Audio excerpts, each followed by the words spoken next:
যে জান্নাতের টিকিট বিক্রি করা বা স্বর্গের প্রমিস করা যে জান্নাতকে ভোট দিলে সে ভেস্তে যেতে পারবে ইত্যাদি ইত্যাদি, এই সমস্ত জিনিসগুলিকে যে এটার একটা কাউন্টার ন্যারেটিভ তৈরি করা বা এই জিনিসটাকে ডিবাঙ্ক করা, এইটাও হয়তো উনি প্রয়োজনীয় মনে করেছেন।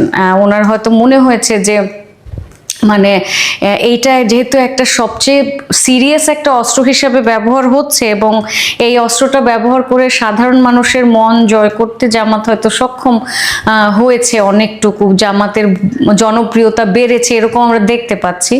তো ওই বিবেচনায় হয়তো উনি যে ধর্মীয় যেই ধর্মের যে কার্ড, যে আল্লাহ তাআলা যেহেতু সবকিছুর মালিক এবং তিনি বেহেশতে কে যাবে বেহেশতে কে যাবে না সেটা নির্ধারণ শুধু আল্লাহ তাআলা করতে পারে, আমার মনে হয় ওই জিনিসটাকে কেন্দ্র করে উনি বলেছে। এরপরে আপনি জামাতের এবং আর কি এনসিপির ওনাদের যে প্রচারণা সেটা ওনাদের বক্তব্যগুলিও শুনেছি। ওখানে নাহিদ ইসলাম জামাতের আমিরকে মানে মানবিক বাংলাদেশের কান্ডারি হিসেবে আর কি বলেছেন, তো এভাবে ভোট চেয়েছেন। এবং আপনি হয়তো দেখেছেন যে এনসিপি জামাতের দীর্ঘদিনের প্রচারণায় বিএনপিকে আক্রমণ করা কিন্তু সবচেয়ে বড় কৌশলের একটা অংশ। এই যে আমি একটু থামাই আপনাকে, এই যে কথাটা আপনি বললেন যে নাহিদ ইসলাম জামায়াতের আমিরকে মানবিক বাংলাদেশের স্বপ্নদ্রষ্টা বলেছেন, তো উনি যদি নাহিদ ইসলাম যদি জামায়াতের আমিরকে সেভাবে দেখেন, ওনার সঙ্গে মিশে ওনার আচরণে ওনার কথাবার্তায় যদি ওনার কাছে জামায়াতের আমিরকে সেরকম মনে হয়, তাহলে বলতে সমস্যা কোথায়?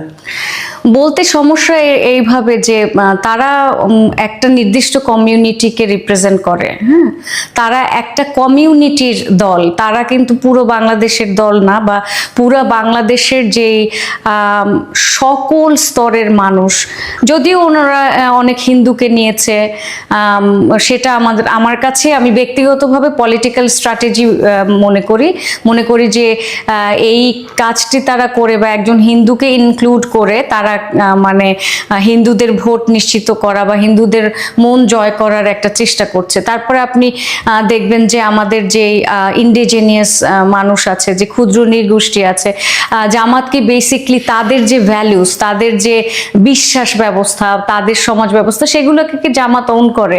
জামাত আমার মতো একজন নারীকে কি ওন করে যে আমি যেরকম চলাফেরা করব, আমি যেরকম চলাফেরা করি, হ্যাঁ, আমি যেভাবে কথা বলি, আমি একজন শিক্ষক মানুষ, আমি তো জোরে কথা বলি, তো আমার মতো একজন মানুষকে কি জামাত রিপ্রেজেন্ট করবে?